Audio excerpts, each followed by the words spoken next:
Hey kiddos, Miss Hannah here again with Wednesday night's children's lesson.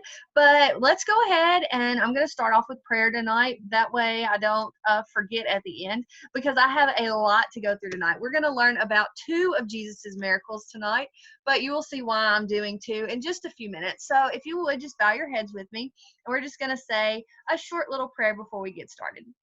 Dear Lord, I want to thank you again for another beautiful, beautiful summer day that you've given each and every one of us, Lord. Lord, I just want to ask you to keep your hand over us, Lord, as things in this world are just so at unrest. They're so uneasy, Lord, and there's just so much happening. Lord, just keep our minds clear and focused on you, Lord.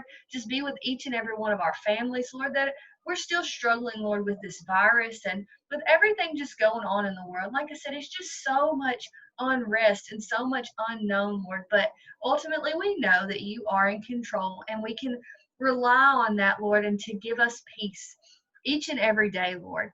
Thank you again for each child that I have, Lord, at church, for each person that's watching tonight. Lord, I just ask that you be with each and every one of us, Lord, and keep your hand over us. In your name we pray. Amen. All right, so let's jump on in and get started. So, like I said, I have two miracles of Jesus tonight, and unfortunately, I'm on my laptop, so I can't put the verses on the screen. I do have pictures to go through in a PowerPoint, like always, but I'm just gonna go through this lesson, and we're just gonna just go through it, and then, of course, an experiment at the end to kind of help that stick with you. But let's just jump right on in, and let me pull up my PowerPoint and get started tonight. Okay, so here we go. The first, so this is obviously giving away one of our miracles tonight. Jesus raises Jarius's daughter to life. But there's a miracle that is inside of this story as well. So if you want to follow along with me in your Bibles, here's the verses on the screen. You can either go to Matthew chapter 9, Mark chapter 5, or Luke chapter 8. And each one of them tell the same story, but they, of course, have different information. Some have names and are a little more detailed. So any one that you choose, if you want to follow along with me, will work perfectly fine. But tonight, we're going to start out, and I'm going to tell you about Jarius. So Jarius is he's a Jewish leader.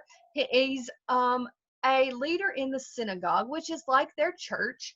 And if you remember, I know we've talked about this a lot, about Jewish leaders at that time were constantly trying to trick Jesus into doing something to where they could say he was not the Messiah, or kind of trick them into doing something wrong just to prove that he was just a regular human. That's all they wanted to do, was to show that he was a regular human being. But of course, we know Jesus always did the right thing and said the right thing. And so here's Jarius. And Jarius is obviously a little different than the rest of them because Jarius needs Jesus and he needs Jesus's help. So as Jesus, one day he's returning from Capernaum, and of course there's the crowd. The crowd is always there to welcome Jesus. So the crowd is there as his boat crosses over and comes to the shore, and all of a sudden here comes Jarius, and Jarius kneels at Jesus's feet and he says, "Jesus, my daughter is sick and she needs help. I'm afraid she's going to die. Can you please come to my house, put your hands on her and heal her so she'll get better again?" So if there are any parents watching, I know that as a parent, I would do anything if my child was sick, to help them feel better. And as my kids, I know that your parents would do anything. It doesn't matter. They would go to the ends of the earth to do whatever it took to protect you and to make you well if you were sick, or to make sure you were okay. And so here's a parent and he needs help for his daughter, and he's probably seen some of the miracles of Jesus. He's been around. Like I said, the Jewish leaders were always kind of standing there watching Jesus, so he knows what Jesus can do. Obviously, he comes and he says, "Jesus, come help me." So what do you think Jesus does? Jesus says, okay, and he starts to go with Jarius. And while they're walking, the crowd is following. And it said the crowd was just so just squished together that, I mean, just imagine. It doesn't say how many people were there, but just a huge crowd just coming after, just following after Jesus to go to Jairus's house. And in the crowd, there's this woman. So she's on the screen and she's in the crowd, and she has a disease that she's been to doctors, all sorts of doctors and everything, and no one can help her. And she's had this disease for 12 years. And so she is in the crowd and she tells herself, all I need to do is touch the hem of Jesus's garment, that just the hem of his garment, and I will be healed. So she's trying to get through this crowd, and she's pushing her way through and pushing her way through, and she says, okay. And she finally gets to Jesus, and she kneels down and she touches the hem of his garment. So if you don't know what a hem is, see, it's the bottom of his garment. So like where your shirt, if you pull up your shirt, it's like where your shirt is sewed. So where it's like folded under and sewed. So just the bottom of it. She said, all I need to do is touch that hem of his garment and I will be healed. And she touches it. She makes it through the crowd and she touches that hem, and immediately it says the power of Jesus left him and healed this woman. And Jesus immediately said, who touched me? Who touched me? That's what Jesus said, because he felt that power leave him. And the disciples said, Jesus, look at the crowd around you. Why would you ask such a question? The whole crowd is just pushing, and it's no telling who has touched you. But he looked around and he says, no, the power has left me. Someone touched me. And this woman comes to him and she was trembling, and she got at his feet and she told him why she had touched him. And he said, don't be afraid. It's okay. Your faith has caused you to be healed. So that's our first miracle tonight.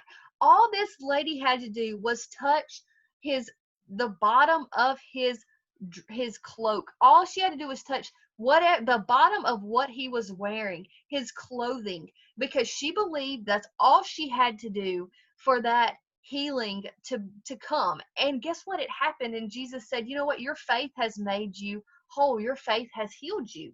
So why he's got distracted, because this woman has distracted him. Remember, he's supposed to be going to Jarius's house because Jarius's daughter is about to die. And so he gets distracted by this woman, and the disciples say, come on, Jesus, it's okay. Well, while he's talking with this woman, someone comes to Jarius and says, so I'm sorry, Jarius, but your child has died. Your daughter has died. And Jesus says, she's not dead. She's only asleep. And he says, you need to have faith, and I will show it to you. So they go to Jarius's house, and here's the people outside Jarius's house. They're crying, they're weeping, and he says again, why are you crying? She's not dead, she's only asleep. And they don't believe him. Of course they know, they've probably saw her die, and so they said, no, she's not, she's dead.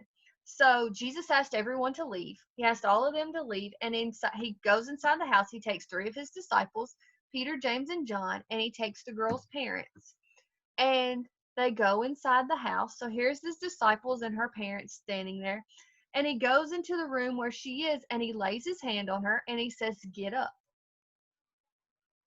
And guess what happens? The little girl, it says she was about 12 years old.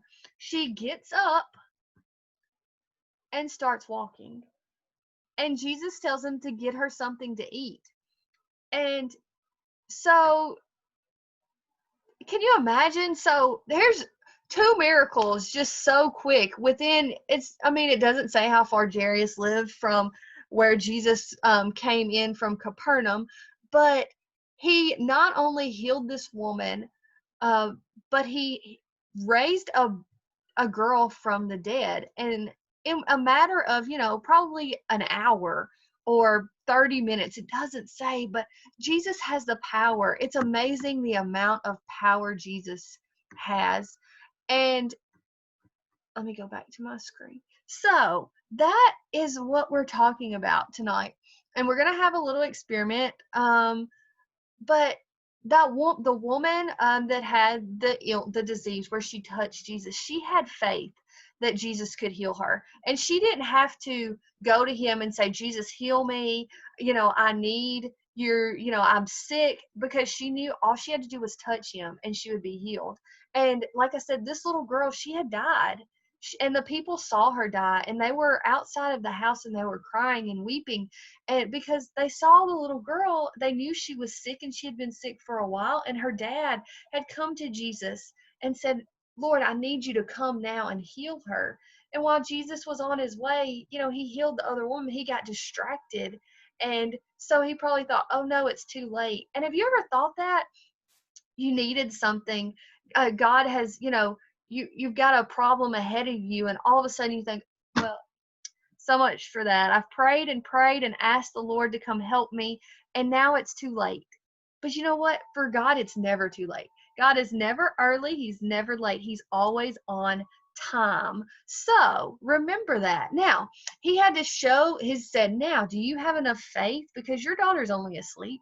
Now, they probably saw her laying there. She might not have been breathing. I don't know. It doesn't give us that many details because it was only the 3 disciples and her parents and Jesus in that house. But Jesus touched her, and Jesus has the power still to do anything. It doesn't matter how big or how small. The timing doesn't matter. Jesus can do it. Now, is he always going to do that? I tell you this all the time. Jesus isn't always going to do what we need him to do. Jesus has a plan for our lives. He has a plan for everyone's life. And his plan doesn't always line up with our plan. So we don't always get what we want when we want it. But the plan that Jesus has for us is so much better than any plan that we could ever have for ourselves. So that's all I've got tonight. We're going to go ahead and get started on our experiment. I've got to get my stuff together.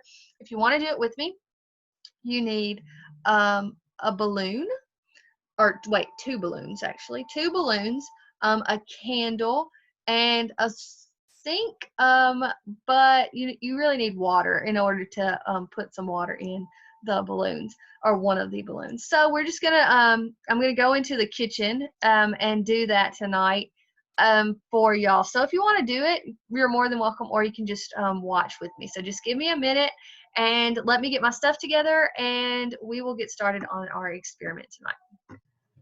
All right, so it is experiment time tonight.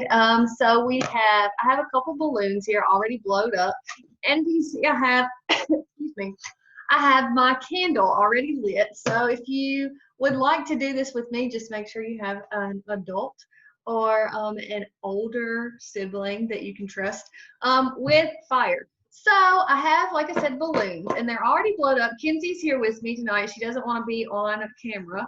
But I'm still going to use her thought processes and see what her opinion is on a couple things, because if we were at church, of course, I would ask you these questions.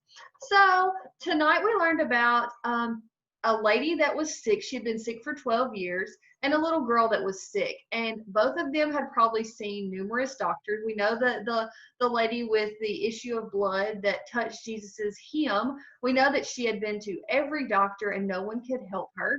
And the little girl, I'm sure that her parents had done the same, because she was very sick as well, and no one could help them get better. And the little girl even died. We know that. So Jesus was the only one that could help them.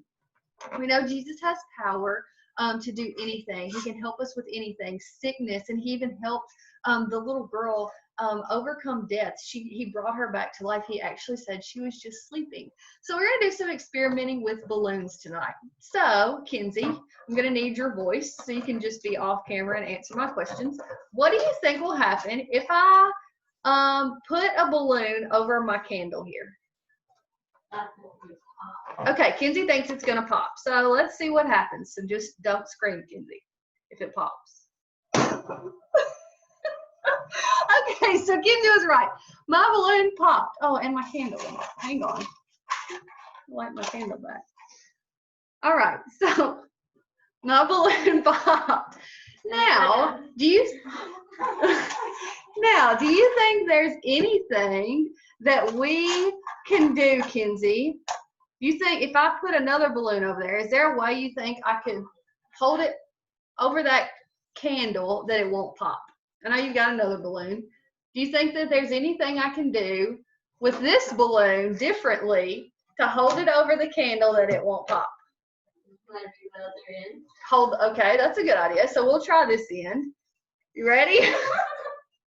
Now we have not tried this yet, so this is all new to me and Kenzie as well. Usually I like test our experiments out, but this one I have not because I wanted to be surprised as well. So Kenzie's suggesting that we try this other end of the balloon and see if it pops. All right, here we go. Well, that didn't work either. Okay, so I know of a way, according to what I have read, that we can put a balloon over a candle and it won't pop. So let me light my candle again. Okay, here we go. So let's see. I've got a balloon here. Now if you're doing this with me, I have, see the water in my balloon? So I've got a water balloon. It's not really full, so I don't know if this little bit of water is going to work or if we're going to have to add more. But we're going to see if this works. So I'm going to do the same thing. Oh, Kenzie's not popping. So look at, ah! Okay, well, never mind, it did. Give me 1 second. Let me get another balloon. All right. Well, Kenzie is getting our fourth balloon blown up with water in it. And my candle is, of course, out. Let me get my candle lit back again. Obviously, I did not have enough water in my balloon because if you noticed, it popped. But Kenzie's going to add a little bit more water this time and see if we can make this work. Like I said, this is one of the very few that I have not tried out beforehand. So let's see if we can get this to work. Because the reason that we're doing this is because even when people are sick or hurting or struggling in any kind of way, like the water that's going to be in our balloon, Jesus has the power to overcome that, help us overcome that sickness, that death, whatever it is in our life that we're going through. And so just imagine that water in the balloon is that power that Jesus has. And so the balloons that did not have water in them, maybe they don't believe in Jesus. Maybe they don't believe, that Jesus can heal them or anything. But the other balloon with the water in it, maybe that person does. And Jesus, now I'm not saying that Jesus does not help people that don't believe in him, but us that do believe, we have faith, and that's different. So we're going to say this balloon has faith, just like the woman with the issue of blood, or that mother and father of that girl that had passed away. This balloon is going to have faith that it can overcome this candle. You got it, Kenzie? I can get our candle lit again. All right. I promise I won't scream this time if it pops. I know that was probably really loud, but just bear with me. It's part of life. Well, I'm going to have to get another candle. I can't get this one lit. You got it, Kenzie? Almost. Wasting time here. All right, give me 1 second. Let me get another candle. All right, so here we go again. I could not find a bigger candle, so I have a tiny one this time, but the flame's the same. It's still fire. So let's try this again. Remember, here's our faith balloon. All right, we're going to stick it over it, and it's okay, Kenzie. I'm not going to put it directly on it because I think that's what I did last time. But here we go. Look. So the other balloons would have popped by now. But this balloon's not, because just like this balloon has power, it has water in it, to overcome this flame, Jesus has the power to overcome things as well. So with Jesus' help, we can overcome anything. And that is our lesson for the night. I hope you enjoyed it. Let's try to try to find other things, I don't know, to fill your balloons with and see if they'll pop. It's just a lot of fun. I made a mess in the dining room and I've got to go clean it up now. So I will see y'all all Sunday. Those of you that are there and those of you that are not, I will miss you and I hope to see you all very soon. Y'all have a great night and I'll see y'all later. Bye.